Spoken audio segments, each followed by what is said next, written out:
Welcome to the MMA Roadshow, episode number 318. My name is John Morgan, and cold coffee is with me at the absolutely gorgeous Casa de Cold Coffee on what do you say? It's just a beautiful Thursday afternoon in Las Vegas. What I always say, April and October is when you got to come to Las Vegas, and it's one of those beautiful April Thursday afternoons today as we take a look out over the expansive grounds. Not a cloud in the sky. Look far over the distance yonder.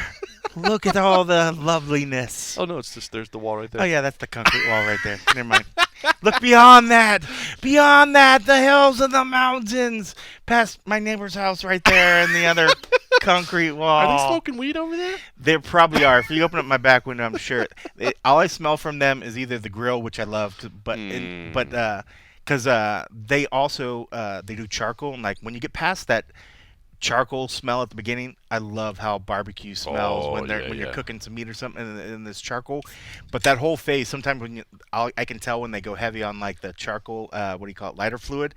And part of me wants to be like, bruh, come on, just get something self-starting, or just use a charcoal starter. Like some rocket fuel or something. And I have to shut the windows. And the only other time I ever have to shut my windows is when they're out there fucking chiefing like crazy. Like I literally feel like I get a contact high in here because it just immediately smells. That's a good neighbor, right? Well, if you expect it, last thing I want to do is ask you to put 5 on it or nothing. It's funny. Mom could come. Maybe my mom comes visit. She's like, what is that smell? But it's not me, Mom. Trust me, it's not me. I just had the windows open.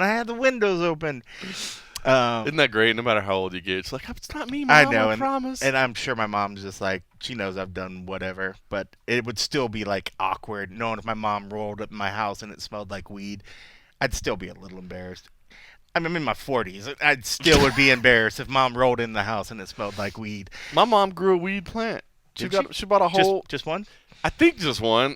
You know what? I haven't checked in with her about it. She bought like a green. There's a greenhouse. If it's made out of glass, it's still called a greenhouse, right? Mm-hmm. It's not called a glass house, right? That's weird. Yeah, she bought like a greenhouse and put it in her backyard, and she was like, "Hey, what do you think about this?" I'm like, "Looks like something I'd never use," She's like, and then she took some pictures and stuff, and she's like, "What do you think of it?" And I'm like, looks like a greenhouse. What do you want me to think of it? But in it, there was like one marijuana plant there that she wanted me to pick up on. But I mean, love you, Mom, but I wasn't paying attention to pictures that close. Did she get a clone or she got a seed? I think she got a seed from somebody and decided to grow a little. That's so funny. But then you got to grill them. Like, all right, Mom, what kind is it? What do we got going here? What kind of strain? Is it a good seed, or you just picking up? She's like, well, I was watching that Triller Fight Club, and I got me some purple Urkel, and just.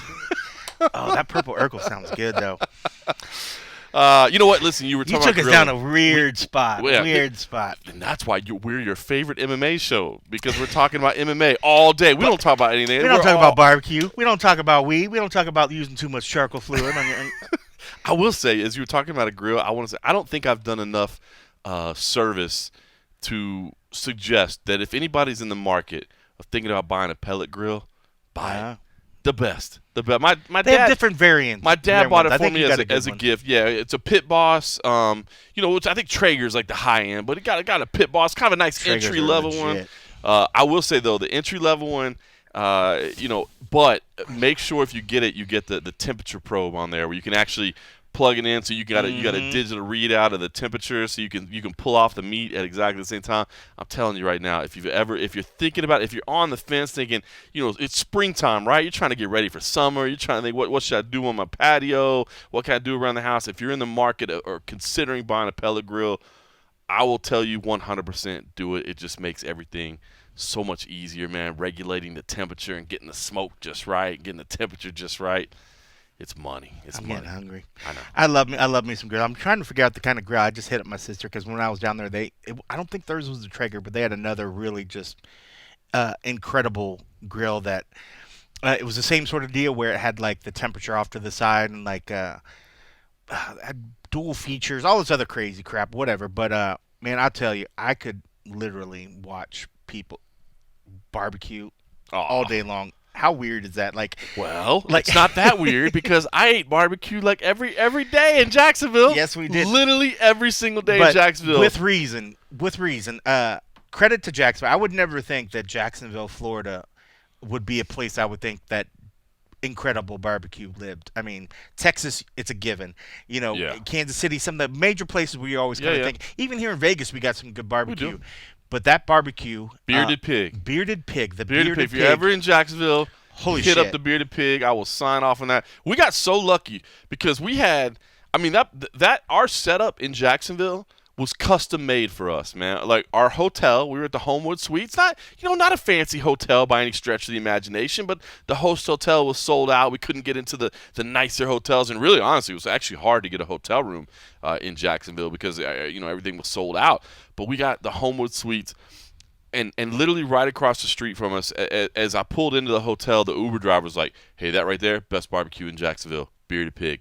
I was like, I'll go. Yeah. And I ended up going literally every single day. So the Bearded Pig was right sometimes there. People just throw that out right. there. Some people say that way too often. If they say it's the best in town, if your town has shitty barbecue, a shitty place could still be the best barbecue. Much. But I was willing to take a risk considering all we had to do was literally walk across the street. Like I didn't have to take a 15-minute Uber. He didn't know you were a Texas boy at that point. Well, he's like, "Do you like barbecue?" I'm like, "Born and raised in Texas. What do you think?" Of course I love me some barbecue. And Bearded Pig is where it's at. So right across from us was a barbecue restaurant, which I ended up eating at every single day. And then right next to that, a couple times a day on some days. And then right next to that was Locals. It was just called Locals, I believe. Yeah, just a dive bar, just a hole in the wall. Had a great bar. Midwest feel, just like low lights. Obviously, because of the whole COVID thing, there wasn't a lot of seating, so there was like, what's that golf game? Golden Tee game. There was a darts. Wait, were they taking COVID protocols in there? No. Just in the fact that there wasn't like you didn't have tables. A bunch of tables. There wasn't tables and yeah. stuff like that. I think at some point they probably pulled the tables, but maybe this place didn't even really have it because they had pool tables, they had darts, they had Golden Tee, and then they had beer. They didn't have beer on tap. It was all cans and liquor. Right. So straight to the get-go. $2.25 for a PBR pounder. Oh my Lord! It was. Oh man. The first day was a shit show because I was like, "Do you have PBR pounder, sir?" He's like, "Well, we have the 16 ounce." I was like, "Yeah, that's the pounder." And then he was like, "But we also got that the coffee drink. You like the coffee?" I was like, "Sir." I was like, I didn't even go into the whole nickname thing. I am cold coffee. I was like, I like do the like coffee theirs. drink. And he was like, "Well, we have this. We have the PBR whiskey, or we have the PBR whatever you call it, hard coffee." And I was like. He's like, "I like to mix it with the peanut butter whiskey." And I said, "Oh, peanut butter whiskey with that coffee?" Because I was telling him, I was like, "It's kind of sweet. I can't really use it." And he's like, "I can't have too much of it." He's like, "Well, you should try it with this peanut butter whiskey." And I said, "All right, well, go on then. Give us one. Let's give it a try." This, by the way, was before I made it to town. I was being a good boy. I was taking my son out on a tour of Allegiant Stadium, and I came in the day after you guys. This was while we were self-quarantining at the hotel. You guys were. You guys simultaneously in parallel universes is somehow it worked out. Yeah, I think we alluded to it a little bit last week, but now that we're a week in the rearview mirror, let's just put it out there.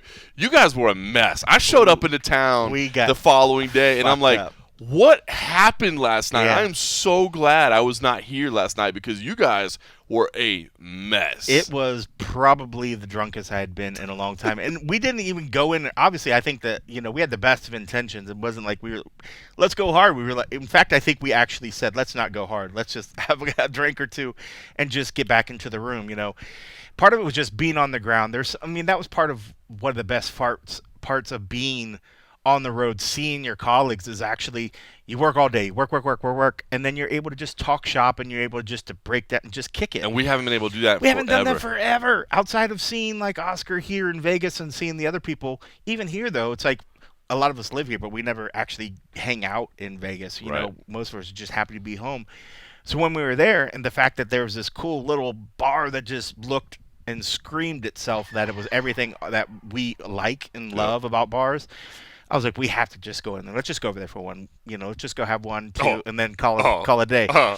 And then famous last word. The PBR whiskey drink, the peanut butter whiskey shot, whatever drink, was like top of the bill. Were you actually mixing it together, or just he mixed it together. Oh wow! So we each got the pounders, and then that's what started the conversation about the whole hard coffee. And then he's like, "Well, I got this shot," and I was like, "All right, we'll go on. Let's just do it." We're like, "We'll just have this shot, whatever." And then we had the shot, and then we start chatting, and then somehow it transformed into a couple more Jameson shots, and then as the night proceeded, at some point I just blacked out. I blacked out at the end of the night. I don't even remember getting back to my room. Well, that was where the parallel universes, Yes. they my diverged a body little was bit. trying to quarantine without me even knowing. It was taking me back to quarantine. I was like, I was in a whole nother universe, and my body's like, we must go quarantine and sleep. My conscious went to quarantine. Yeah. And my unconscious body decided to stay there and keep drinking. It was so bad. I think I woke up at some point. It was like 4 a.m, and I had passed out at my desk in the kitchen because it was tilted at a weird angle, like I had pushed it away from myself, like I don't know. I don't know if I thought that was on fire, and I decided to push the table away from me. It was at a weird canted angle, and then and then I looked down the table and I noticed I had a second key card. But when I checked in, I only had one key card. So I don't know how I got the second key card. If I actually made some excuse that I had to get one at the door at the front desk, but I don't recall it at all. I just know somehow I had a second card when I woke up or came to the next day. But it was crazy, man. It was great to just get that release and just everybody just feel like normal. Even though we're being bad boys, we were all supposed to be quarantined in the room. But after the fact, we can laugh about it because no harm, no foul. We all tested. We've all tested. We're all negative and everything, negative. whatever, And I get it. They had to respect the protocols, but man, you put us all finally in touch with each other on the road for the first time in over a year, and then you put a really cool place across the street. It was just too much, man. Felt good. And everything about it, just walking around, as a little sort of uneasy about as it was going down there, just being in a place that was just going to be wide open. There is something to be said about the fact of how fun and free it was just to walk through the streets and just feel like you didn't have to have something on your face. We walked into this bar and it was like nobody was wearing anything, and I could see where now some people are like, oh my God, I'm gonna cringe. I get it, but we survived it and whatever, and I'm here to whatever. We all tested negative, everything's good, but there was something about being it. You forgot. Maybe that's the part where we finally, I guess, let ourselves go, was because being in a whole year of just felt normal again. It felt normal we wanted to just surrender and get back to what it was. And now, let me say, afterwards, as you said, after it felt normal, as I was flying home, I was like, should I stay away from my family when I get home? Yeah. Maybe I have definitely got this stuff. Which in retrospect, maybe it wasn't. I don't know. This conversation and topic is so complicated, but I will say it just felt good to be normal again, and I did worry a little bit afterwards, but as you said, we've tested negative since then, and it felt good. I will say the MMA Roadshow as a unit is rusty as hell as far as of actually being on the road, because I just didn't feel like we had it was that so used fucking to be tiring. I've been exhausted this whole week. It was Let me tell you how thrown off my game I was. I'm just going to peel back the curtain a little bit. If you happen for this week. Oh, let me tell you about this week. You can't even blame this week on the road. Oh, no. Let me tell you about what happened this week. Oh, you could share whatever stories you want about last week. I'm pulling it this week. This week, Media Day. If you happen to watch Media Day for UFC on ESPN 23, you might notice that where's First Question guy? John Morgan's not there, not doing anything. Let me tell you what happened to me. Tuesday was actually my day off, okay? We got home late Sunday night, which that did kind of suck, by the way. You and I both usually try to get out early on Sundays just so we can get home, right? Unfortunately, we couldn't get nightmare. We couldn't get flights early in the day, so we took afternoon flights, which is like a blessing and a curse because you actually get to sleep a few hours after the flight, or after the fights, I should say. But then by the time you get home, that was technically your day off, and you're not even getting home till midnight. It was brutal, man. It was brutal. But anyway, so Monday I had to work, and then Tuesday was my day off. And Tuesday I had to get caught up on real world stuff, right? I had so much stuff going on. I've been gone for a week. Get your bills paid. Get some stuff done. Get work. All this stuff. But anyway, at some point in the day, I needed to go take a COVID test. And I was actually anxious to go take the COVID. In the back of my head, I wanted to take the COVID test. We talked about it because we had gone to Jacksonville, where clearly in Florida, COVID doesn't exist anymore, which is fantastic that they've beaten COVID. Something it's went amazing. to go to the southern border, the Mason-Dixon line. It's incredible what they have done there. Governor DeSantis and his team have eliminated COVID from the state. It's phenomenal. So I was a little bit worried I was going to have it when I got back, and I was like, you know what, I'd like to get that test. Anyway, I got busy doing stuff. I was working on my taxes. I was taking my kid to jiu-jitsu. I was doing something. It was great, man. Totally forgot to go get my COVID test. So I wake up Wednesday morning, and literally the first thought that goes through my head, like, those things like your eyes open, and first thing I do, I reach over, grab my phone, see what time it is, and then the first thing that goes through my mind is, I can't go to media day today because I didn't go test yesterday. I just completely spaced on testing. That's how thrown off my rhythm. I'm like 88 COVID tests deep into this thing right now, and I just completely forgot the COVID test. And quite embarrassing. So I appreciate to you Cold Coffee. I appreciate to Hot Tea, our man Oscar Willis over at the World MMA Award nominated the Mac Life for picking up my slack because I was not there to assist in media day whatsoever. However, I did go yesterday and get my test done for weigh-ins, so I'm safe for weigh-ins. I did test. That's because they give. Yeah. So I have a red wristband that's in the car right now. I was like, do you? I certainly don't see it right now. It's a wristband, but it's not. It's the lanyard. You know what it is? On the lanyard. What it is? Yeah, I didn't want to damage it on my wrist, so I figured I'd just leave it in my car. That way, if I'm driving, I don't know. That's true. Well, it's funny. I'm so used to now. They put these wristbands on us so often throughout the week. I feel like everybody at a stoplight thinks I just came from a party or came from a bar. Because who else wears these things? Yeah. Unless if you go into like a club. Just hit up the day club, bro. So every day I think somebody's man. just judging me at a light because they see all these colorful bands and they're like, this motherfucker Sir, over here. it is 2:30 p.m. Sir, on a Tuesday. where's your mask? Where's your mask? Get you, sir. But, oh, man, before I forget, my sister hit me up. Master built charcoal, and it's a charcoal grill, and Gravity Grill is the one. It's a charcoal grill and smoke. Oh, it's so amazing. But it's charcoal. It's not a pellet one. It's a charcoal one, but it does a whole, the whole gravity thing. It's bizarre. Does it accomplish like the similar thing where it like regulates it? Yeah, and it has and that does the dual thing as well with the dual probes and stuff. You can set the temperature on the inside, then still have a meat thermometer that goes inside the actual thing as well, and you can do dual zone crap, whatever, blah blah blah. And I went there and I was just like, my sister is doing so much better than me. She has an awesome grill. Oh yeah, well she's got an awesome job and she's got an awesome house that looks like a log cabin fantasy vacation house. She's like, I literally, we have a vacation house for our house, and I'm thinking like everything is so fantastic. My little sister is the best. But then she's like, but every noise, every creak, every whatever, she's like, we realize how loud it is. And then my big ass spent Christmas there, and I was upstairs. I was like, yeah, y'all regret having a log cabin for a house now, don't you?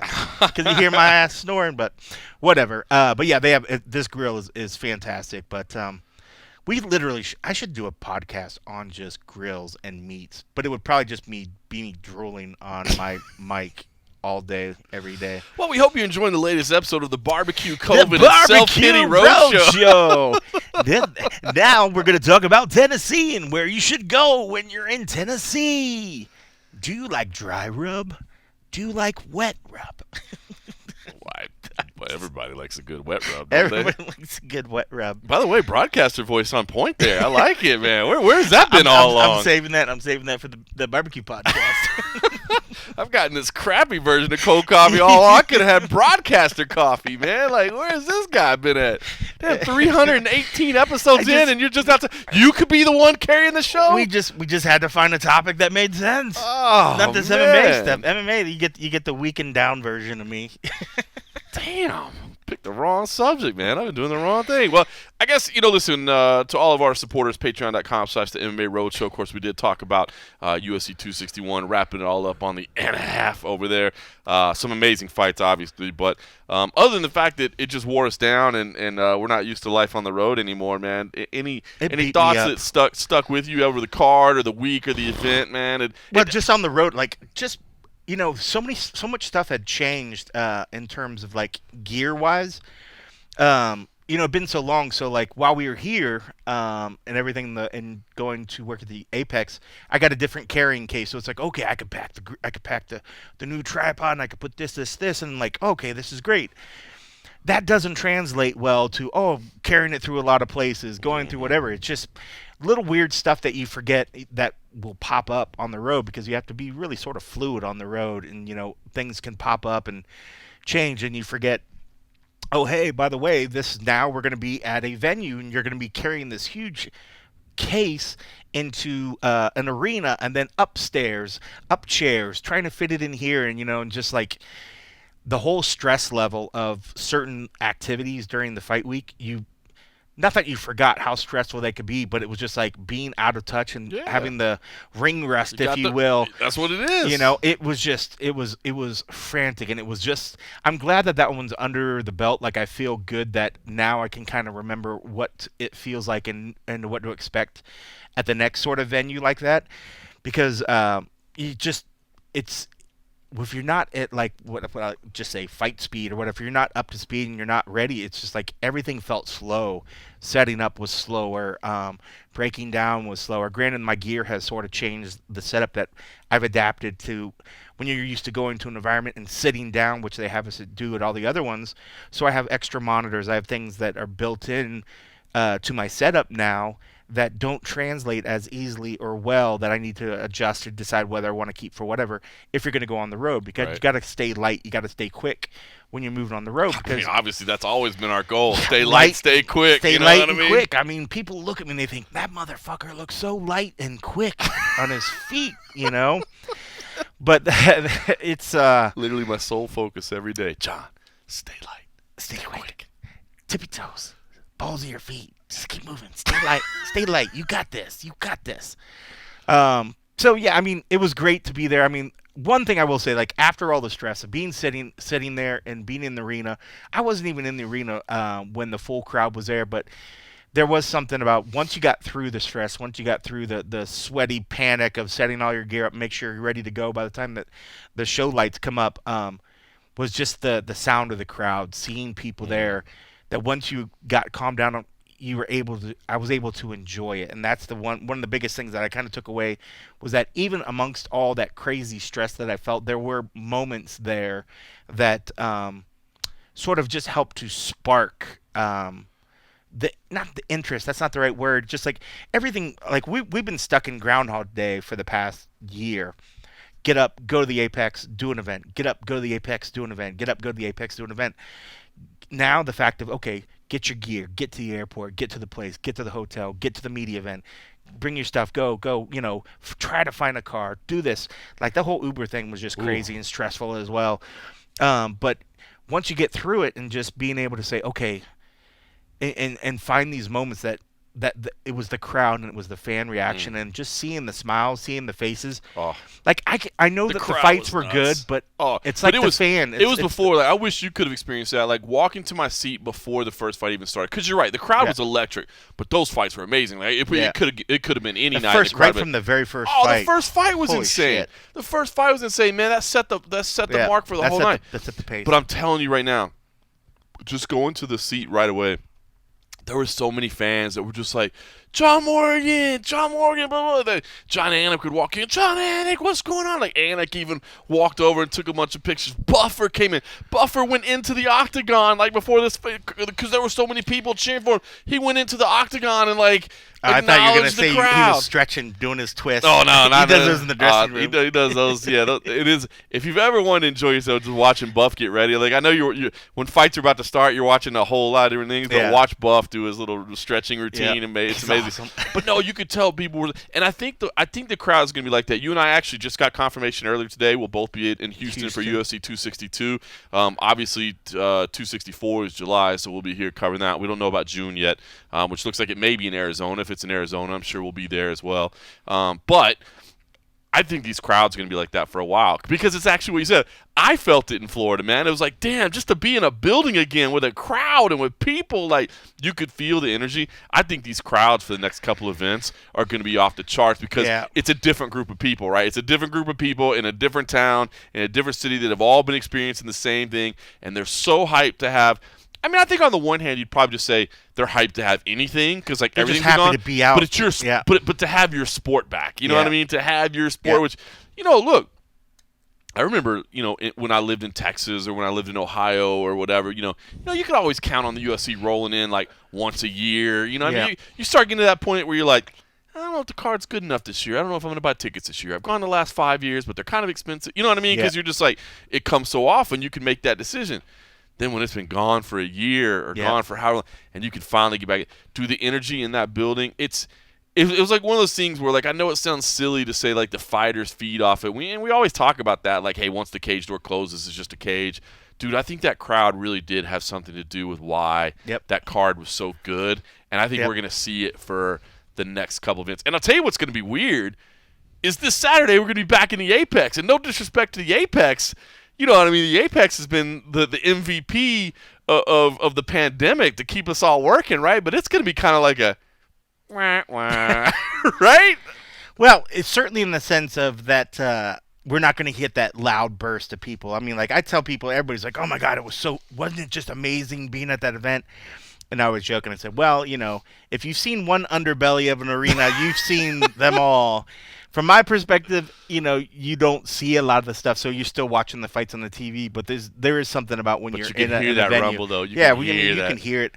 What's different? What was cool about this when you came here? We've been in some arenas where they still have like the big metal flooring and the seats, and you can see the people when they stomp, and then the whole place just resonates like they're just stomping on bleachers. That takes me back to like watching high school football or something, and all the kids and everybody going crazy, losing their minds. I mean, there's nothing like it when the fans get going. But yeah, it's gonna be a little weird going back to the Apex. But I always joke, I'm like, well, if you've watched a fight on TV, you've watched a fight in every arena I've ever been in lately. So it's interesting. It's an interesting dynamic being in the press room. Like, I always say, like, if you were gonna carve out your life and how to do this, and you're an MMA journalist and how you enjoy it the most, I think it's being able to do both. Like, spin some shows out there front. Yeah. Because there's something to be said, too. Like, people always ask which I like better. Because, obviously, if you're not around, then I'll take over the camera duties when I'm rolling solo, and I'll be in the press room.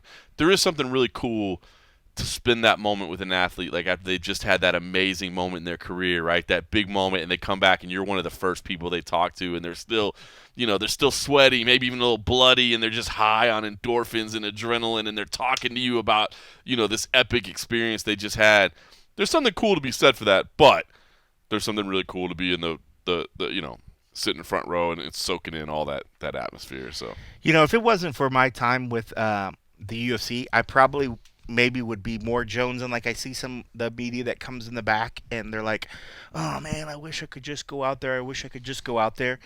But honestly, I mean, the years of being able to go wherever I wanted to, octagon side, to walk back with the fighters, when we used to always film the walk backs from the when they left the octagon. That's the immediate reaction. Yeah, the immediate reaction. Then we would take them into the medicals area, and then we're just shooting them right there, right? Either while they're getting checked out by the doctor, all of this stuff. If I didn't have like some years of that under my belt, I probably would be like, man, I really wish I could get out there. But luckily, I have that, so like, I don't get as anxious about some other media that when they're just like, I have to get out there. I think for some of the big ones, that still come up, it is cool to just soak in the crowd every once in a while. But for me personally, it doesn't really matter sometimes of like the fight that's going on there, just as long as if the crowd is into it and loud, that's all I like to just check. Every once in a while, I just like to tap back into that and feel that. Yeah. It could be fighter A and fighter B. If the crowd's loud, awesome. It could be Adesanya and Vettori coming up. If the crowd's just as loud, it's the same sort of feeling. It's such a huge part of it. I was watching as we were in the post-fight press conference. They had like the end of the pay-per-view on, and DC and Rogan and Anik were sitting there wrapping everything up, and I thought DC nailed it when he was like, "Hey, you remember when we were in the same building and we did that, a year ago, and we did it with no crowd, and we sat here and we were like, hey, that wasn't that bad." We were wrong, and I thought DC, and it's so true, right? Like that's what we've lived through for the past year. We were like, what? We didn't have any alternatives, so it was just like, oh, thank God we got something to do, man. Our sport's still going. Hey, it's protecting our job as fans. We have something to do that we still enjoy, to take our mind away from all this garbage that we're having to deal with on a daily basis. And then we started breaking it down. We're like, hey, you know what? I do kind of like the fact that you can hear the punches and kicks land a little bit better. I love the fact that I can hear the coaches. And man, it was crazy. Like going from being able to hear both corners giving instructions to not being able to hear a single word of it because you're back in the crowd. I mean, there's such a huge difference. But it was funny how we were like, yeah, you know what? This isn't that bad. Maybe this sport's not that bad without fans. Nah. Bullshit. You know what I mean? Like the fans add so much to it, man. So I'm excited. I'm excited to be in Houston now. We'll know. I mean, that's only a couple weeks away that we're gonna do that, and then we'll see what happens with June and July.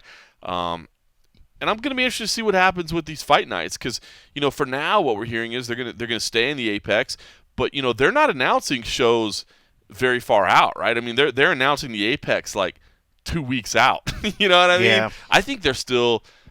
I've heard behind the scenes there's discussions because they're in kind of a unique perspective right now. If you think about it as a business operator, they don't have to sell tickets at the Apex.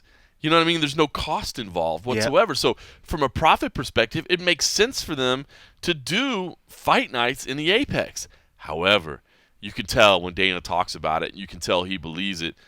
And, man, when you experience what you experienced the other night, it's like, dude, even if it's a pain in the ass to sell tickets, even if it's a pain in the ass to go market this thing and to figure out what markets we can go to, being back in front of a crowd, man, it just adds to it. And that's when people get hooked, right? I mean, how many people have, like, oh, I like the sport, but then the first time they go to a live UFC event, they're like, oh, it's the greatest thing ever. Like, this is my favorite sport now, So I'm going to be interested to see what they do. I got to think that the Apex's days – I don't say the Apex's days are numbered because there'll always be stuff there. Well, we know what's going on there right now. With the Ultimate Fighter. Oh, the Ultimate. Yeah, exactly. I was like, wait, what is going on right now? It was funny because when we had the media day, we didn't really say anything on the stream or whatever. I didn't even think about that. Yeah.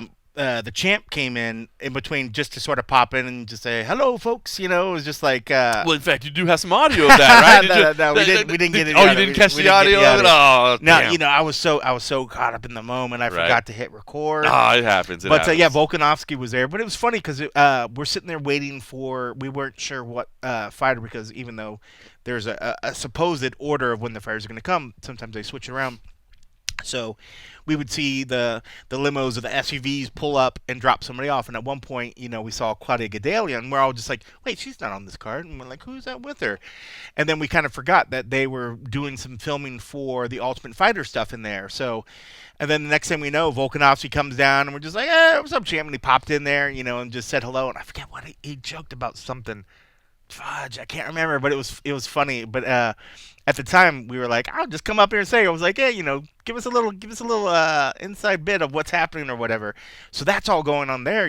I forgot that the gym that they've fully finished out the gym inside the Apex, basically like a which second is PI. bigger, it's bigger than it's actually bigger than the PI, which is crazy. So that's where all the Ultimate Fighter guys are going. So all that testing or that taping is going on right now currently at the Apex. So you're right. I mean, it's crazy how that building, it will always have some sort of purpose, but it's kind of interesting now, especially right now, that we are starting to travel.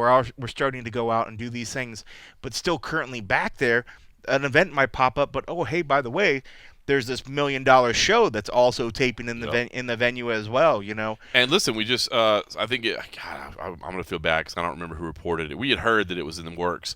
But I saw somebody actually reported the other day that Contender Series Asia is planning on a June start, and it'll be there. And I'm interested to see what they do there. And ours here or theirs? It'll be at I think it's supposed to be at the Apex. Okay, is what I heard. So it'll be interesting to see what they do with that, right? Yeah. If they tape it or. Kind of like what they did with the Brazil one. Or they could do it live. Yeah, exactly. With Brazil, they taped it. Or they could do it live. They could do it in prime time, which is what they always said from the beginning. We can beam anywhere in the world. So, maybe the fights would be at 6 in the morning or whatever, but they go prime time there. So prime time for their location.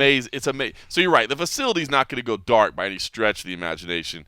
I keep telling my boys at CFFC, I'm like, Rob, we could do some events at the Apex. I would love to just drive down the road and do a commentary gig. It's unreal, the facility, and then he's already teased. But I mean, so people, if you haven't seen it, and I know we've talked a lot, and we've talked about how they still constantly expand. Dana had talked about that whole hotel, that whole swath of land that's between the Apex and the UFC PI and the headquarters is a huge strip of land as big or bigger than what's being currently occupied by the Apex and by the PI, the Apex and the headquarters. So when they talk about trying to build that hotel and then build another gym facility or whatever, depending on what they build, I mean, then it opens up a whole other avenue of stuff that could bring in, NFL. It could bring in the other sports and do other stuff, which opens up other possibilities of different other shows. I mean, it's amazing the possibilities of what they can do. And it's kind of crazy because while we get so caught up in this like bubble of just go to event, all this other little sort of side stuff that's going on, and it's fantastic.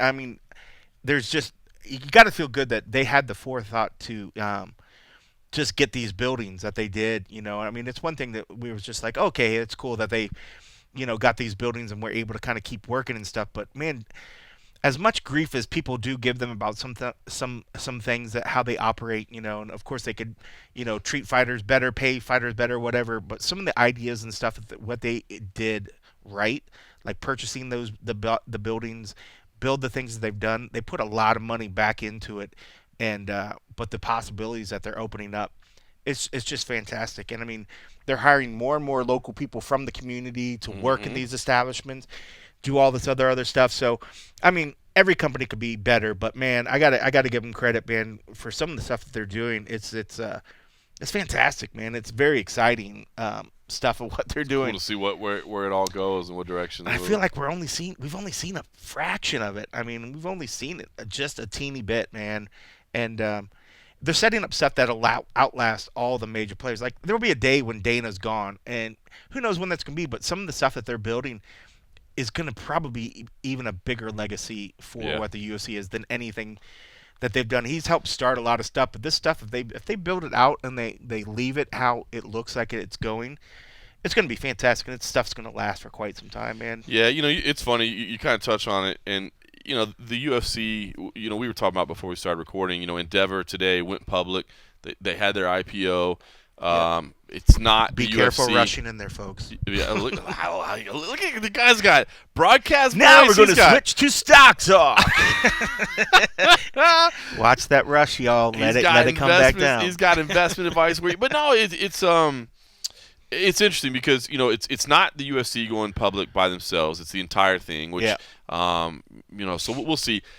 I'm not a financial expert and a business expert enough to discuss how this will directly impact the UFC. We were actually talking about this in our Slack channel today. It was like, hey, what do we write about this? And I'm like, I'm just going to be honest with you. Like, if we can find anything that another Gannett property wrote about it, like, let's pick that up because like go to the Gannett money or something. Yeah, because I don't know how to say. I mean, I can write what happened, but I can't provide you any. I don't know how this is going to impact the UFC's operations, their funding, anything. I'm not well versed enough in company structure like that to know. But the reason that I say is because you mentioned the fact that eventually Dana is going to be gone, and I feel like since the sale to WME, people have which is now Endeavor, of course, people have talked about when he's going to leave, and I've always said, and even with them going public today, I say the same thing. Like, dude, I think like he ain't going anywhere for a while. Like he loves this stuff, man. Like I don't think he's looking for an exit strategy. I don't think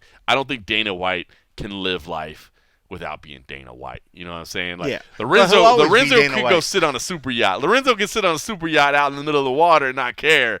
I think Dana likes to be the center of the universe of the UFC universe. It's true. I mean, the public thing. You're right. I mean, it's. I think a lot of people, and we even talked about when we were talking about this earlier. By them going public, they do have to make a lot of financial stuff public. But the fact that it is Endeavor going public, which the UFC happens to be part of it, is going to shield a lot of the numbers as well. They're going to still be able to tuck a lot of that stuff into roll-ups, right? A lot of stuff, so it's going to be hard to pick and choose what revenue and what liabilities and what sort of debt is being attributed just to the UFC. They don't have to, as far as I know, whenever they do in their SEC filings, they're not going to have to dive that far down. It's just what the parent corporation, or Endeavor in this case, would be. So I'm sure there's going to be people coming through combing through it with a fine-tooth comb, trying to get the nitty-gritty, because they're gonna want to see how much income they're actually making, what the actual liabilities are, because everybody's going to try to look at fighter pay and all the other stuff. I'm sure if you dig deep enough, you'll be able to find some relevant numbers. Yeah, I mean, people are definitely going to find something. I mean, but it's not going to be open books. Yeah. Like if the UFC went public, if they peeled it off by itself, yeah, now the books are open. Yeah, now the books are open. And the biggest thing that we talked about earlier, I mean, most companies don't go public if they can't. And there's something to be said about that. You know, when you do go public in this sort of case, you're looking for money. You're looking for a quick push of cash that's being available. So people need to realize that, you know, are things as good as they can be if a company. This is the second attempt that they did try to do the IPO. They pulled back the first time. I want to say it was because of market, just how the market was at the time, and then they had to make sure all their ducks were in a row. So they were able to push it out this particular time, and they felt that the market was pushing in the right area. I think that they could get the most bang for their buck because people had money, you know, especially with stimulus checks and other stuff. A lot of people have been putting that back into stock market and stuff. But when a company goes public like this, they're trying to get an influx of cash. Right. You know, and so you have to wonder how good are things if a private company that I think everybody listening to this would believe that Dana and UFC and Endeavor, if they could, would stay private forever. There's a reason why they're going public and why they chose to do it. Well, the UFC is certainly the star in their portfolio right now, right? Easily I mean, now. the UFC is the star in their portfolio. The UFC has been, you know, a bright shining star during this pandemic because of what they've been able to do and continue to operate. So that's good for them. But you got to think all the other aspects of their business. I mean, literally every other thing they do has been crushed. I mean, even you look at, like, you know, ESPN, which of course is owned by Disney, and how much revenue they lost from the parks being closed. Yeah. And that's what I mean. So everything that the UFC is a part of has been an all-star for that portfolio, for the ESPN portfolio, for the Endeavor portfolio. Because this is the same company that earlier this year or last year laid off a huge chunk of their staff. Huge chunk because their revenues are way down. Yeah. And even it was interesting today. Like I was watching a deal with Ari Emanuel, he was talking with, you know, one of these major news networks, and he was talking about like their plan. And we've heard it before, but you know, like their whole thing is that they're all encompassing, right? Like they own, like not only do they, you know, represent the people that create this content, but they own the content. That, you know what I mean? It's like they own everything. But the problem is, and heck, I feel like we see it sometimes even within the Gannett portfolios. Like, how do you get all the arms of the company to work together? Like, it sounds good. Like, hey, we have our hand in every aspect of this business. You know, not only do we represent the talent that you're hiring to produce the content that we already own, that's going to be in the venue that we actually manage. It all sounds great, but the hard problem is getting it all to work together and actually, like, you know, saving money, that realizing the savings that you should realize and realizing the profits that you should. So yeah, it's interesting. I do think that a lot, again, admitting that I'm not a huge expert, like I do feel like a lot of them going public is because of the fact that they do need an influx of cash, and it's not an influx of cash to help expand. It's basically just to cover the debt that they've incurred, right? I will say there is a competing outlet that I just quickly, when I did a search for Endeavor stock IPO, but done by a gentleman that I do respect, and his name is David Martin. And I will take his numbers for face value. I did not research it as my own. Is there another MMA out? There's this other outlet, but and Damon happens to work for him. Heard of that guy, but I don't know where he works, to be honest. You know what? He's an Ohio guy, so I try to keep up on. No, I recognize a veteran of the industry. I just don't even know where he is these days. I haven't seen his content in so long. But he said that they raised They raised $511 million because of how it jumped up. It will drop back down. And actually, I showed you the stock things. At one point, it was at 28 something. I think it closed at 25. Be careful, folks, if you're going to get into that. There will be this stock, and this will be the only thing I'll say. The stock will get pushed up by people having interest, and it will jump up. But if you weren't in and part of these groups that are able to get IPOs at the beginning, you're not at the lowest value. The shit's going to get pushed up, but we'll let the numbers start to come out, because this number will go back down. Buy at the bottom before it goes back up. Don't buy at the top before it dips. But that being said, buy a pellet grill. Don't buy Endeavor.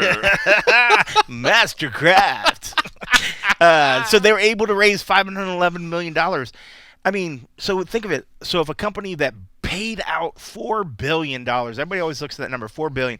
They paid $4 billion for the UFC, one particular aspect of the business, and then today they decide to go public, and then the IPO jumps up to, they're able to raise $511 million. And what you can do now is that when you look at Endeavor and you look at how many stocks are outstanding, and then you take that and you look at how many at the price of the stocks, and then you look at the other stocks, you can start doing the math of what the valuation of the company actually is.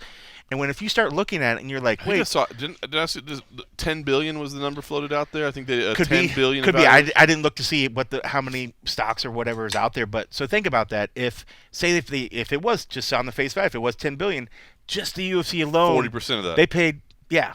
And by all accounts, it's worth more than $4 billion now. It's right. worth. I mean, a lot of people are saying $6 to $7 billion. Right, but if that's the case, and then if the parent company now is being valuated at 10 billion, it's not doing as great as everybody thinks. So that's why I say watch if you're going to get the stock. Watch what you're buying in at, because when the numbers start getting crunched, and then the smarter people that are much smarter than me start looking at what it is, and you see if the stock's overvalued. Don't throw all your money just because you want to say you're a UFC stock owner. If you're going to buy it, do your research, look at the numbers, but buy at the good point. Don't buy it at the top. Don't buy at the peak. Buy at the valley. But it's crazy. I mean, it's good on them if they're happy that they decided to finally do it. Good for them. But I just have a feeling that they're putting a happy face on it. But if they had their druthers, they would have not wanted to go public.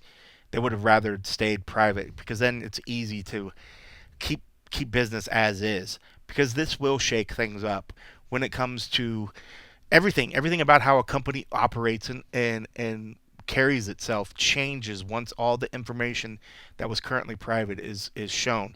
So if there's a time for people that really, if you are a contractor, if you are whatever, pay attention to the numbers that start coming out, because you have at that point you have more information going into the bargaining table, knowing what's going on, than just being told, this is all we can do, this is all we can afford. That's either true or not. The numbers won't lie. Well said. Well, yeah. I'm telling you, man. The Buy That Grill, Mastercraft. I'm telling you, the new podcast where I'm just a guest on it. I like it, man. It's strong. We got possibilities here. We got possibilities. All right. Let's talk a little bit about UFC on ESPN 23. The media day. If you're just tuning in, I was not there. Were you there? Were you there? It's so weird. I was not there. I screwed up. It was on me. Oh, maybe that's what the champ said. He's like, hey, where's Morgan at? That's what it was. It wasn't. I was like, really? Oh. I was waiting. Nobody did. I was waiting for the first fighter to be like, oh, Morgan ain't going to show up, huh? That's how it is, huh? That's how it is.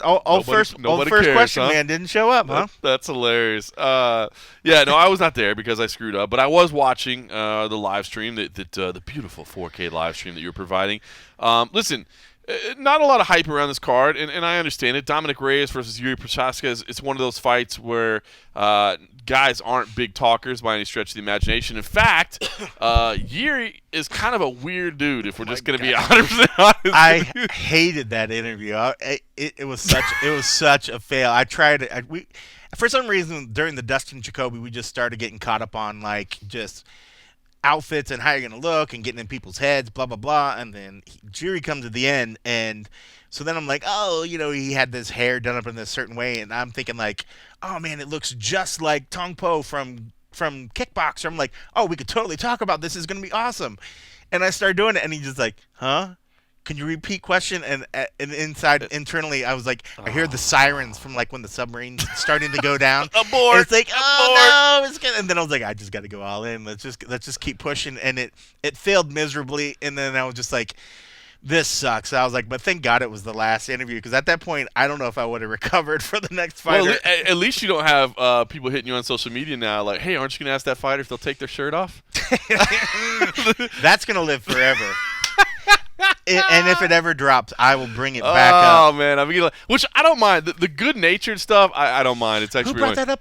Oh, Anik even threw you under the bus. Yeah. It was at the talent media, and he's like, should I take my shirt off? Do I need to take my shirt off? I was like, that's my dude. He did hit me kind of hard on that one. If you guys didn't see that, so everybody knows, we should probably just preface it in case you don't know. So, I'd mentioned it before, because I don't know if we mentioned on this one or if we mentioned on the and a half. But, yeah, when Robert Whittaker came in after his win over Kelvin Gastelum, he came in the back of the room, And he was walking to the podium, and I was like, cool, let's get this thing started. And then he's like, oh, I don't have my shirt. He's like, can you guys go get my shirt? And they're like, yeah. And then it's just like taking forever because like it wasn't right there. So it was like taking a while. And then he's like, So it was just this weird, uncomfortable pause, and everybody's waiting or whatever. But you can't see any of this on the stream. You're like, You have no idea that any of this is going on. But I always, when Rob sits down, I always like to joke with Rob. The first thing I always do with Rob, and most fighters, I try to like give him a little something, but with him especially, I always try to have something because he hates doing media. So like the first thing I want to do is just like, hey man, set him at ease because I know he hates doing this stuff. And so I was just like, hey man, you didn't have to put your shirt on. We could have done it without that. But he didn't. He was like, I'm sorry, what? Because the audio was a little weird in there. And I was like, and I had to repeat it. But I was like, double down. The same thing. I was like, I'm gonna repeat it. I'm gonna go in on it. I'm gonna repeat it. I was like, Rob, you didn't have to put your shirt on, man. We could have done it without it, And then and then it was so funny because you and Oscar both hit me up and were like, bro, like that sounds terrible. Like, and I'm like, I don't care. I was like, should I cut that from the video? It is funny. So many people have hit me up and just been like, dude. And like I said, the people that's good natured that have fun, like, it's fun. Like it is funny. You know what I mean? But then I've had like people like direct message me on social media and stuff and be like, bro, what's up with that, man? Like, you're kind of weird. I'm like, dude, shut up, man. So they're like, why did you ask Rob Whittaker to take his shirt off for the interview? I'm like, that's not what I said. Yeah.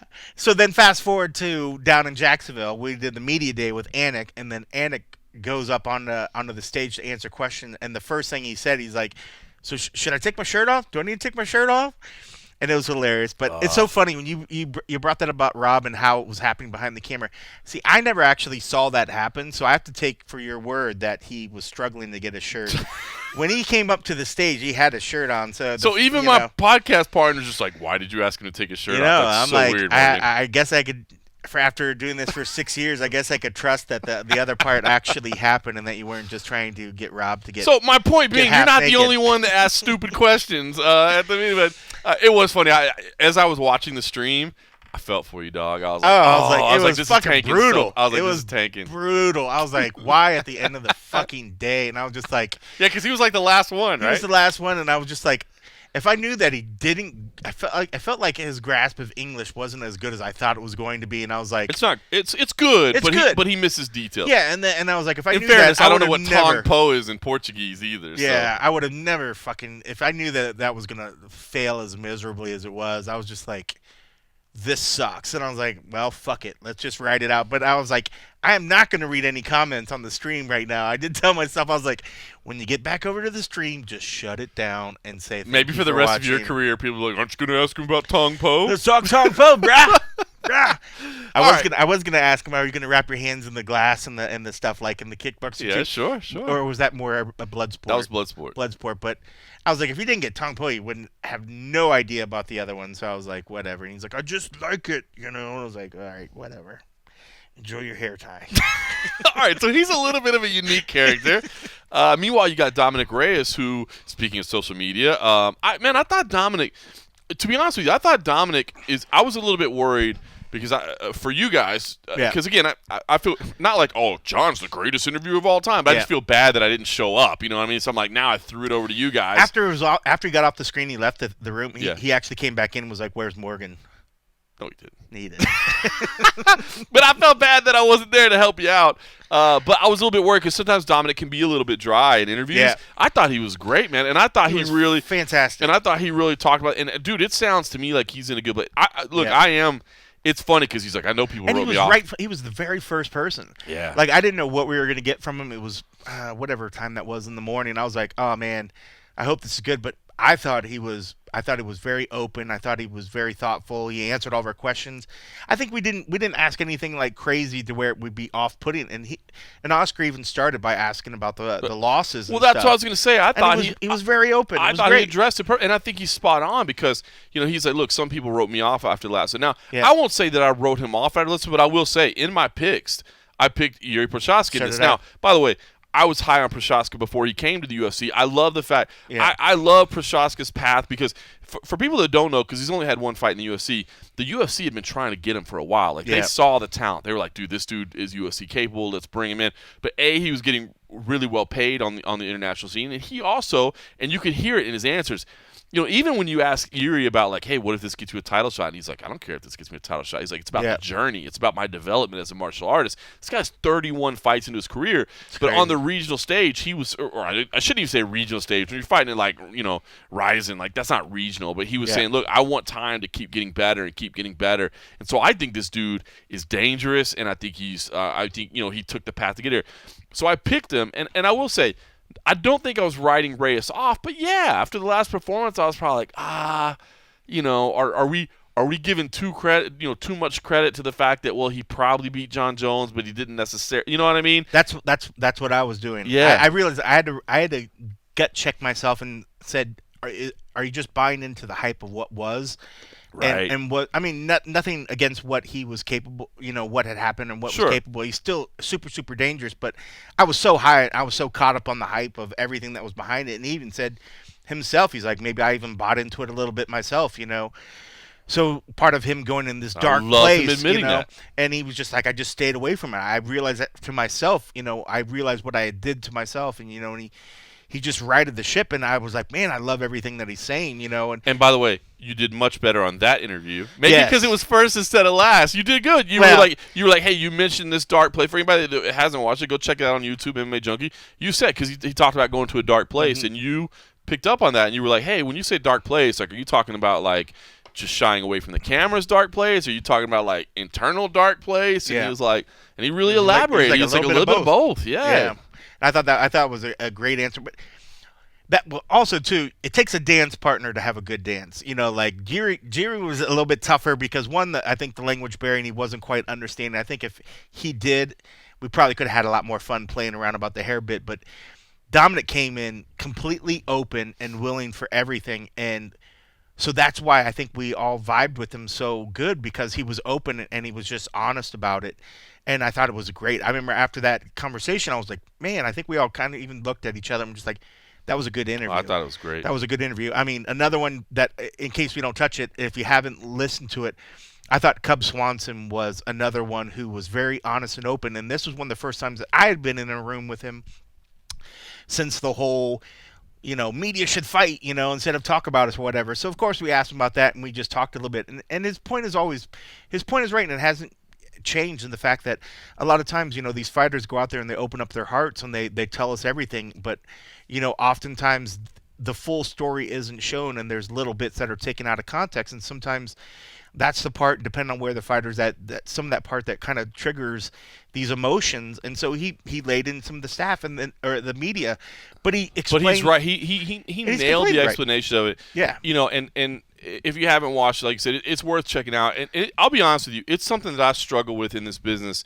and that I know for a fact that I've left page views on the table that I'm sure my employer probably isn't happy about. You know what I mean? Where somebody said something and I didn't grasp onto that. I grasped onto what, and he laid it out perfectly. He's like, "Look, man, we're leaving our what the families, experience like. We're doing exactly. That's it. We're making these sacrifices. We're staying away from our families. He's talking about, like, he's basically ended up being a shitty dad and a shitty husband because you have to be so selfish, like, during this time, and we're doing, and weight cut sucks, and it's so the nerves are there, the fear is there, like, there's all this stuff, right? And then, and I open up my heart and I pour out my soul to you. And then at the end, you're like, one question. Hey, by the way, what'd you think about what Conor McGregor just said? Yeah. You know what I mean? And that's, of course, that's the headline. I give you the answer, and that becomes the headline, and that becomes the entire story. Yeah. And, dude, trust me, it happens at MMA Junkie. I ain't trying to sit here and say that we don't do the same thing. We do. And it sucks, man. It honestly does suck. And I feel his pain, and I don't know, man. I appreciate the plight of that, but it's such a shitty situation for us to be in, because look, man, we need those page views. Like, we got bosses in a corporate office that pay our salary that want to see the page views, and if you're like, well, I didn't want to print that because I was taking the moral high ground, like, it's bad. But the happy medium that I always try to reach is like, look, if they said something newsy, like, it's cool, like, put it out, but put out the story too. Put out the premise of the premise of the interview was to help preview the show. To preview the event, to preview the fight. Like, do that too. Don't just grab the clickbaity stuff, you know. Yeah. And by the way, I do hate the term clickbait, or as he calls it, bait click. He got it backwards. I do hate that. Are you gonna fight him over that? Because there's no, absolutely so. not. I do hate, because I think sometimes people like there's something to writing a good headline. A good headline is not clickbait. Clickbait is when what you clicked on is not there. It's not, you know what I mean? Like it was a tease that you didn't actually deliver on that. A catchy headline, that's not clickbait. That's just a good headline.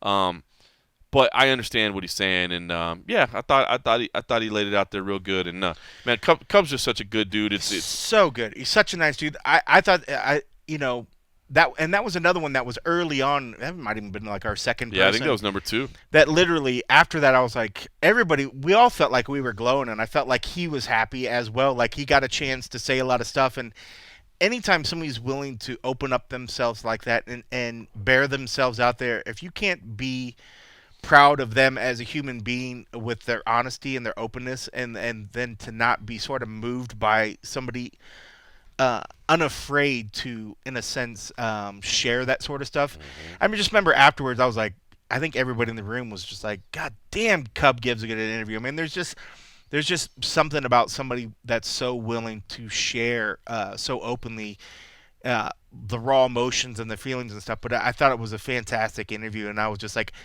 I hope he feels good, and we do right by him. But something that we've always said too, like, you know, why we always, you know, with our YouTube channel, always try to put the full interviews out there. Mm-hmm. While sometimes at our site we might have to make editorial decisions in a sense where we want to have a shorter cut because we're being told sort of, you know, put the shorter videos so that a video can get done, so that hopefully a second video rolls and it keeps the viewer there and they want to watch more.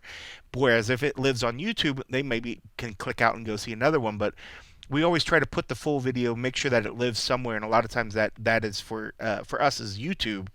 So I always tell people, you know, look at the YouTube. If you want to see, make sure you're checking out the full interviews that these guys are saying, because a lot of times in a story, we might take a 3-minute cut.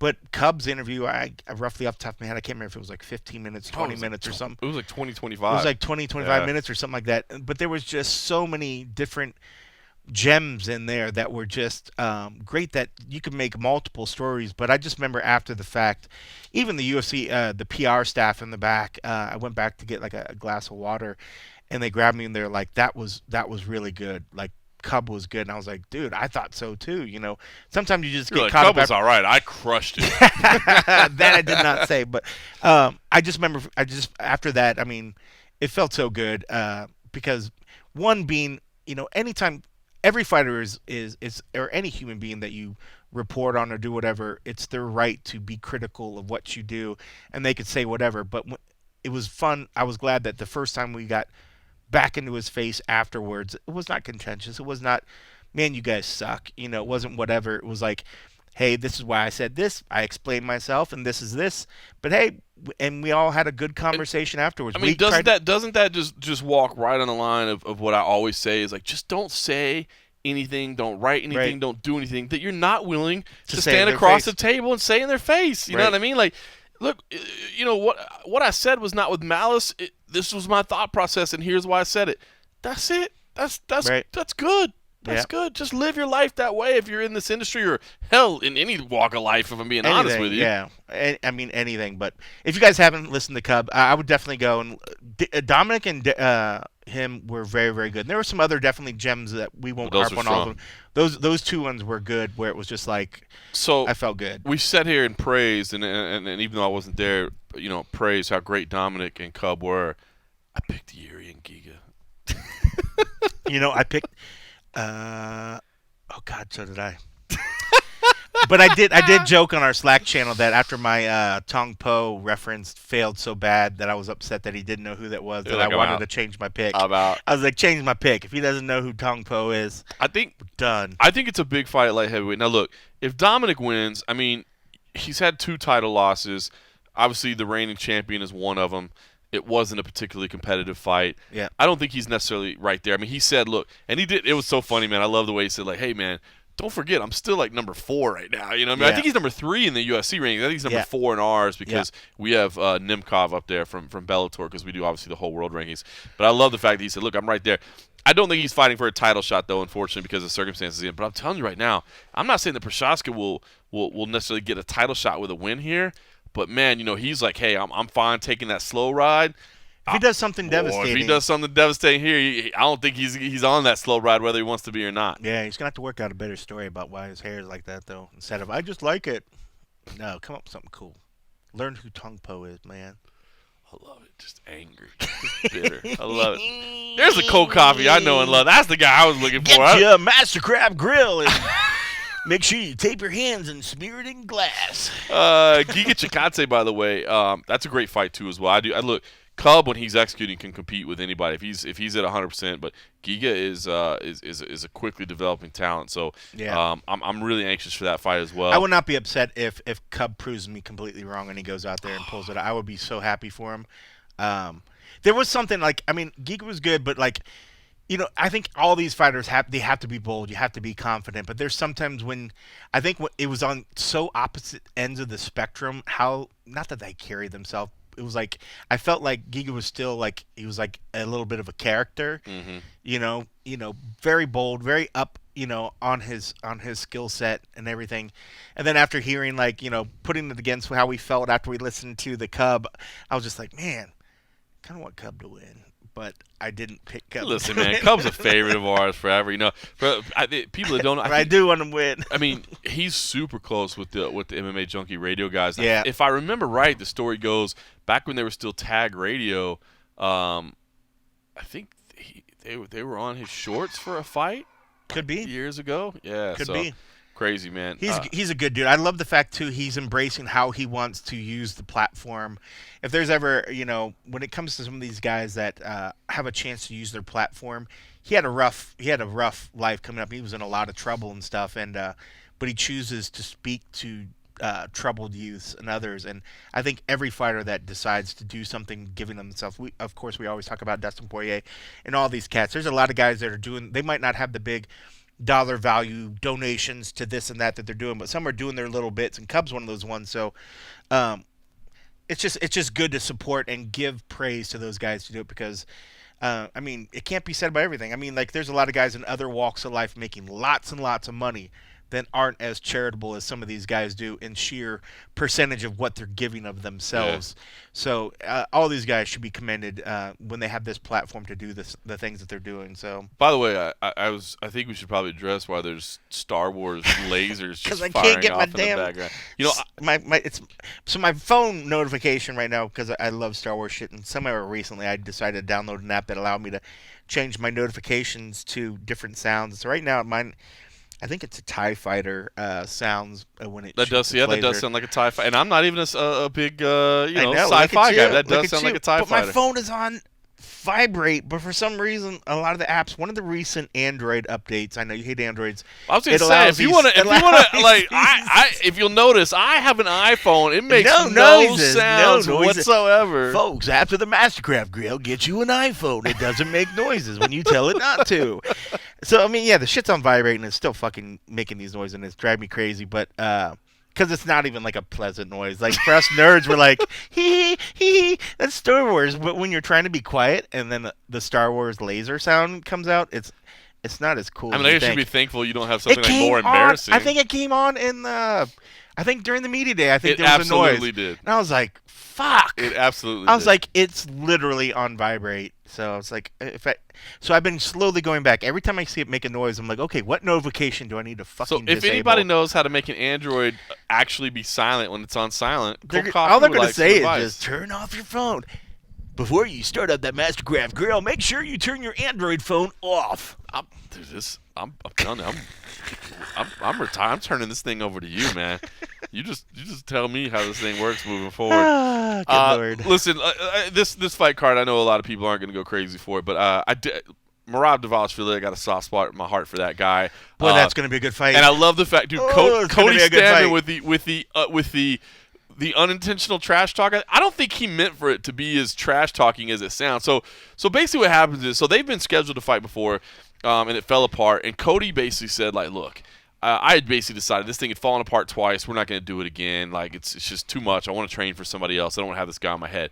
He's like, but then Marab came to Las Vegas and started training Extreme Couture a little bit, and some of my training partners that went with him were like, bro, you should definitely fight this guy. And I was like, and I'm watching this thing play out. I'm like, does Cody realize that you're basically just saying, like, your training partner's like, this dude ain't shit? Yeah. You know what I mean? That's exactly what it is. So, and I don't think it registered with him. I think he was just like, so yeah, man, basically they said I should go with him. That my wrestling's better than his, my striking's better than his, so I'll probably beat him. So, they taught me into it. So I was like, all right, I just prepped for it. I wasn't gonna do it, but if you guys who are going with him on a daily basis are saying that I'm better than him, who we've also gone on a daily basis, well, I guess I should take that fight. I was like, wow. Yeah. Those were excuse me, good interviews as well. But man, that fight, man, it's funny. I hate jinxing things when you say, like, when you look at the two combatants going into it, that fight should be a lot of fun. That should be a lot of fun. Great pace, great wrestling. Yeah. I thought it was interesting. Cody was like, he said he really focused a lot of his interest. And this is a guy that had great wrestling, but he's like, I've done it so much my whole life that I don't like it. I don't like it anymore. Yeah. So then he got back, and I was like, well, fuck. If you're wrestling, I want to ask him at the end, but I was like, we had already ran really long. That's got to be the kind of thing I would think as a fighter. If you know that you're so good at something that you don't have to keep hitting on it, but if you realize the importance of it going into a particular fight, and then if that is the final piece that helps you win that fight, that's got to help kickstart that love again, I would think. It's such a balance, right? Because we see it, and I totally understand where he's coming from, because we've seen it happen time and time again where people just... Every wrestler wants to be a striker. That's it, man. You know what I'm saying? You're like, oh, first of all, it feels great to knock somebody out. So you're like, oh, this is awesome. I want to do this more often. Like, this makes the crowd cheer. But, it's just you do something new, and, like, you want to show off these new skills. Like, oh, I learned this new technique. I learned this new thing. I learned this new style, this new way of fighting. This, now I do this kind of guard instead of the other kind. And it's cool, but it's like, bro, don't forget what got you to the dance. You know what I mean? Like, that's what made you who you are. Like, I'm not saying you shouldn't continue to better yourself and continue to fill out your skill set, but that doesn't mean that becomes your primary skill set. Yeah. Like, hang on to that primary skill set and just season in the other stuff, So I like a use season. I just pulled that Masterbuilt Gravity Grill sight back up, and then you're talking about seasoning. I literally have barbecue on the fucking brain right now. I can feel I'm about to lose cold coffee to a barbecue. So let's just do this. Does this dude look like Paul Felder too? Am I just combining the worlds in my head, or does that not look like Paul Felder? I mean, in a couple of years, that's going to be Paul Felder. That dude's a little more. He's not as ginger enough. He's a little more weathered at this point. It looks but to me. He's a handsome, rugged man with his flannel shirt. And that guy in the ad is too. Does Paul I don't think I've ever seen Paul wear a flannel shirt. I don't think he has, but maybe if you ask him nicely. You're such a handsome, rugged man. Handsome, rugged man.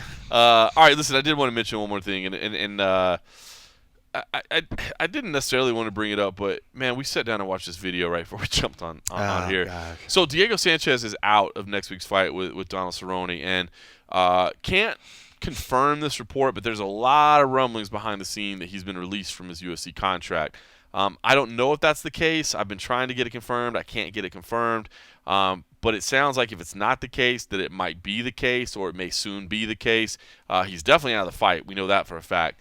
And, we saw this post that he made on Instagram last week, and I actually made it a point to put it in the story because Mike Bond was actually the one that wrote up the story. But I'm like, look, this Deem's mentioning where it was a post that was on Diego's Instagram, but it was Joshua Fabia complaining about the UFC and the treatment, how they were left behind in an airport, and how the UFC completely forgot about them as they made their way back from Fight Island. And I'll say this, I'm not going to say it's impossible, but damn, there's a lot of people at the UFC that work really hard to make sure that that's not going to happen. I mean, say what you will about the company as a whole and what you think about the UFC's business practices and about how they handle stuff. But, man, when you think about, the guys and gals that they call the blue shirts, you know what I mean? The blue shirts because, when the UFC kind of switched to the uniform standard, that was just the shirts they got. They got the blue ones, and that's kind of become their team. But they're the operation staff behind the scenes.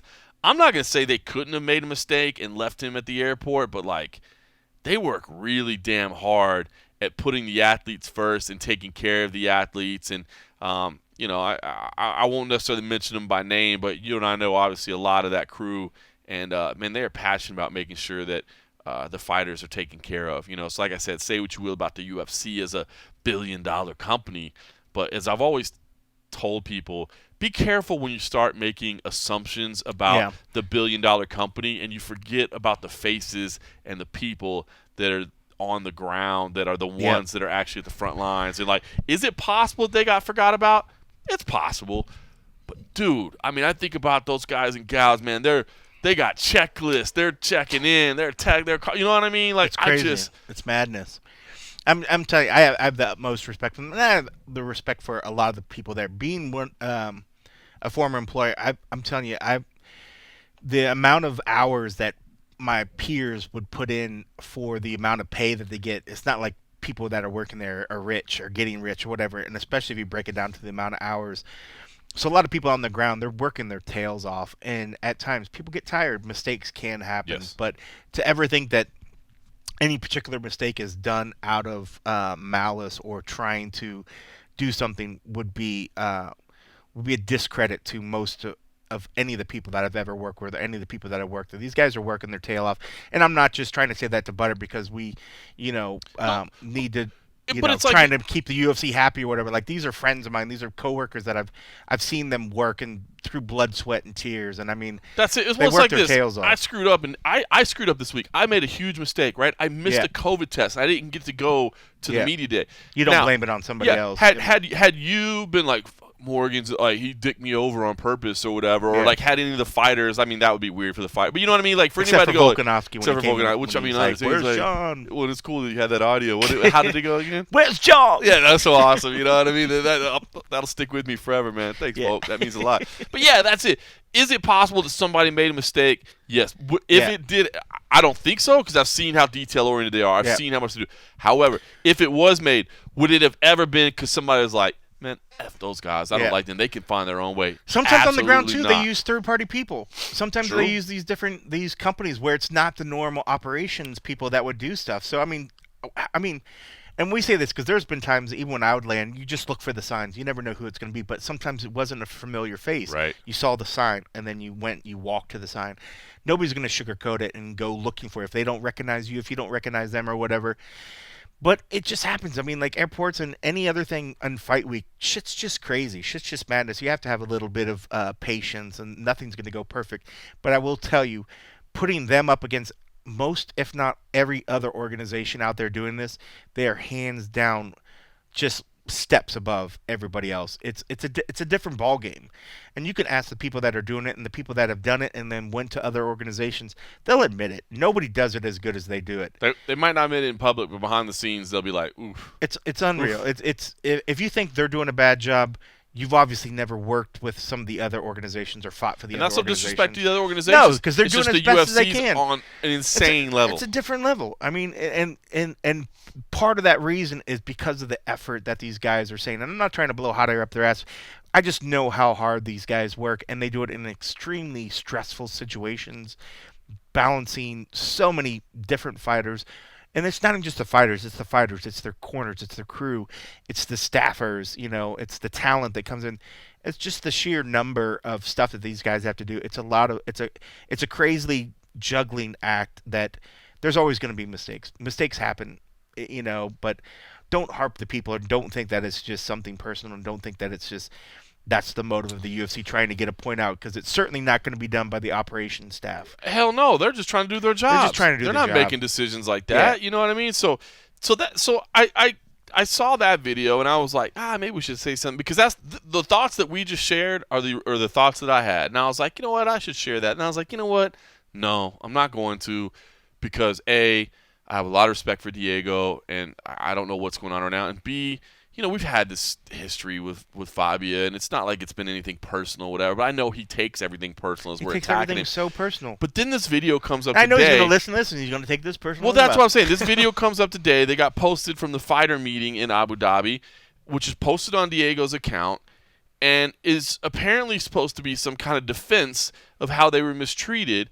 And I watch it, and all I can see is Fabia, who says it's not about me, it's about people disrespecting Diego. making everything about him. Yeah. And I got to be honest with you, man. I forgot he was even talking about Diego because it sounded like, listen to what they're saying about me. It's so frustrating. And I have held back on this thing because I want to be as professional as possible. And I have all the respect in the world for Diego Sanchez. I've shared to you, personal stories that I've had with Diego Sanchez. And, of course, just as a fighter himself, I have so much respect for him as an athlete and as a human being. And I've tried not to go in on Joshua Fabia because I know this is somebody that's important to Diego, and I don't necessarily need to understand the relationship or the bond or the friendship between them to get why it's important to Diego. If it's important to Diego, that's all that matters. But if this is the way the career is going to end, it's difficult for me to stand by and just say, oh, well, so what? Diego, the beloved UFC 1 competitor who Dana White and everybody at the UFC has always gone out of their way to talk about how much love and respect and admiration they have for him. For this to be the way it ends, and again, I'll say again, we have not been able to confirm this is what's happening, but the writing is on the wall and the rumblings are behind the scenes. If this is the way it ends, and if this is how the future is going to be, where Diego is at odds with the UFC and with everybody else, I'm sorry. I don't know how much good can be going on in his life, and I don't know what. And I've always said, if Fabia brings some kind of spiritual happiness to Diego, then he should be able to enjoy that relationship. But man, it's screwing up his career, and it's screwing up his legacy, and it's screwing up, I think, what doors are going to be open to him in the future.